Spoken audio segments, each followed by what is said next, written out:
എനിക്കറിയാം, അച്ഛൻ ഇപ്പൊ നല്ല മാറ്റമുണ്ട്. ഏറിയാൽ 1 മാസം.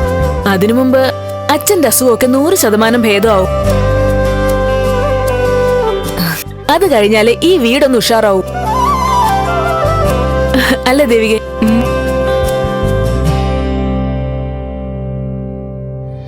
മരുന്ന് കഴിച്ചേ.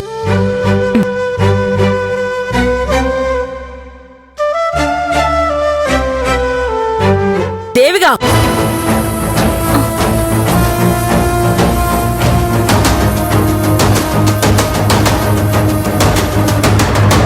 സത്യത്തിൽ എനിക്കിപ്പോ വാ തുറന്ന് എന്തെങ്കിലും പറയാൻ പേടിയാ.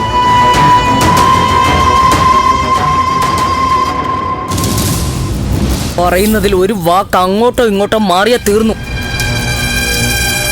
അമ്മ കാര്യം പറ, എന്താ സംഭവിച്ചേ? ഇവളെന്താ ഈ കാണിക്കുന്നത്? സിദ്ധുനെന്തിനാ ഇവള് മരുന്ന് കൊടുക്കുന്നേ?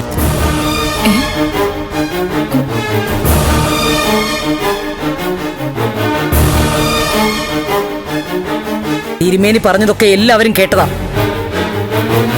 ഈ വീട്ടിലെ മറ്റാൾക്കാരുമായിട്ട് സംസർഗം പാടില്ല.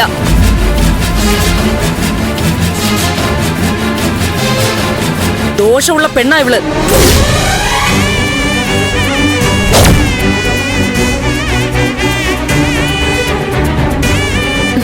അമ്മ എന്തൊക്കെയാ പറയുന്നേ?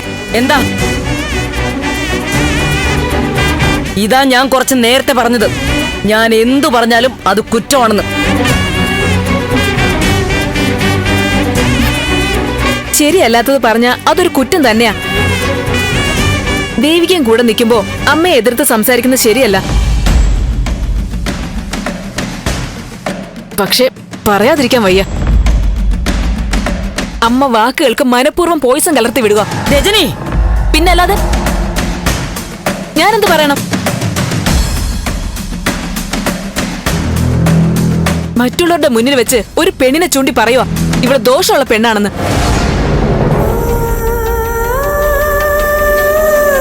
ദൈവം സഹിക്കില്ലമ്മേ.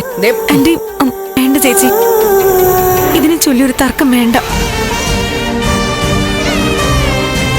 ദൈവം തിരുമേനിയുടെ രൂപത്തിൽ വന്ന് ഇവിടെ എല്ലാവരെയും കാര്യങ്ങൾ അറിയിച്ചത്. ഇവളുടെ ദോഷം ഞാനല്ല കണ്ടുപിടിച്ചത്. വീണ്ടും പറയുന്ന കേട്ടില്ലേ ഇവളുടെ ദോഷമൊന്ന്? ജാതകത്തിലെ ദോഷമൊന്ന് പറയണോ അമ്മേ? എങ്കിൽ ജാതകത്തിലെ ദോഷം. ആ ദോഷമുള്ള ഇവള് സിദ്ധുവിന് മരുന്ന് കൊടുത്താൽ ദോഷം സിദ്ധുവിനെയും ബാധിക്കും. അത് കൊള്ളാം. ജാതകദോഷം പകർച്ചവ്യാധിയാണോ? അന്ധവിശ്വാസങ്ങൾ എവിടെ വരുന്നു അവിടെ തീർന്നു. ചേച്ചി, ആന്റി കുറ്റപ്പെടുത്തണ്ട.